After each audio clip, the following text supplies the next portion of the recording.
আমরা আল্লাহর কাছে লাখ কোটি শুকর জানাই। আমরা এই পল্টন অফিসে দীর্ঘ 15-16 বছর দাঁড়াইতেই পাই না। বিশেষ করে আপনি জানেন 2023 সালের 28শে অক্টোবর যেইভাবে পেটুয়া বাহিনী, খুনি হাসিনার পেটুয়া বাহিনী আমাদের উপরে নির্মম অত্যাচার করেছিলেন, ঠিক এই জোহর নামাজের সময় আমরা ছত্রভঙ্গ হয়ে গিয়েছিলাম। আল্লাহর শুকুর আজকে একটা সুন্দর পরিবেশে এই দেশে একটি নির্বাচন হয়েছে। নির্বাচনের বাংলাদেশের মানুষ, কোটি কোটি মানুষ, বাংলাদেশ জাতীয়তাবাদী বিএনপি দলের সম্মানিত চেয়ারম্যান এবং আমাদের হৃদয়ের স্পন্দন বাংলাদেশের প্রধানমন্ত্রী জনাব তারেক রহমানকে এই দেশের প্রধানমন্ত্রী করেছে।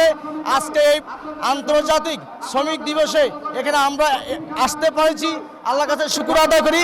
আপনারা দেখেছেন ইতিপূর্বে আমাদের মাননীয় প্রধানমন্ত্রী ফ্যামিলি কার্ড দিয়েছে, কৃষক কার্ড দিয়েছে, ইমাম মুয়াজ্জিনদেরকে ভাতার ব্যবস্থা করেছে এবং সামনে এই দেশের জনগণের উন্নয়নের জন্য ওনার বাবা এবং মার জন্য ইনশাল্লাহ উনি কাজ করে যাবে।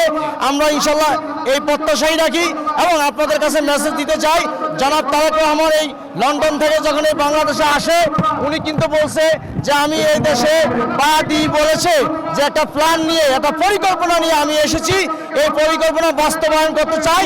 সেই পরিকল্পনাটা হলো শহীদ প্রেসিডেন্ট জিয়াউর রহমান এবং তার মা বেগম খালেদা জিয়ার মতো দেশ এবং জাতির সেবা করার জন্য জনাব তারেক রহমান এসেছে। আপনারা জনগণ জনাব তারেক রহমানকে দেশের প্রধানমন্ত্রী বানিয়েছেন। ইনশাল্লাহ আশা করি আগামী দিনগুলোতে যতদিন জনাব তারেক রহমান থাকবে দেশ এবং জাতির উন্নয়নের জন্য ওনার হায়াতের জিন্দিগির মধ্যে উনি কাজ করে যাবে। এই সুযোগটুকু জনগণের কাছে চাচ্ছে।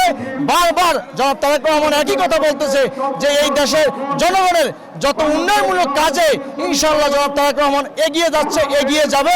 আজকে এই জাতীয় শ্রমিক দিবসে এটাই বলতে চাই, শ্রমজীবী ভাই এবং বোনদের যে অধিকার বাংলাদেশের সহ সারা বিশ্বে ইনশাল্লাহ বাংলাদেশের প্রত্যেক শ্রমিক যেন তার ন্যায্য প্রাপ্যটুকু পায়। আমাদের জনাব তারেক রহমান বাংলাদেশের প্রধানমন্ত্রী তিনি এইটাই চাচ্ছে যে শ্রমিক যেন হাদিসে এসেছে আতুল আজিরা কবলা আইয়া জুব্বা, শ্রমিকের গাম শুকানোর আগে তার যে প্রাপ্য সেটা দিয়ে দিতে মাননীয় প্রধানমন্ত্রী সেটাই বলেছেন।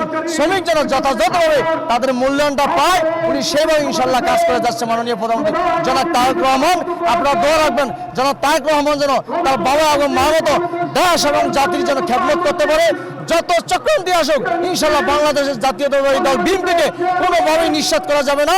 আমরা এগিয়ে যাচ্ছি প্রধানমন্ত্রীর দিক নির্দেশনায়, ইনশাল্লাহ এগিয়ে যাব।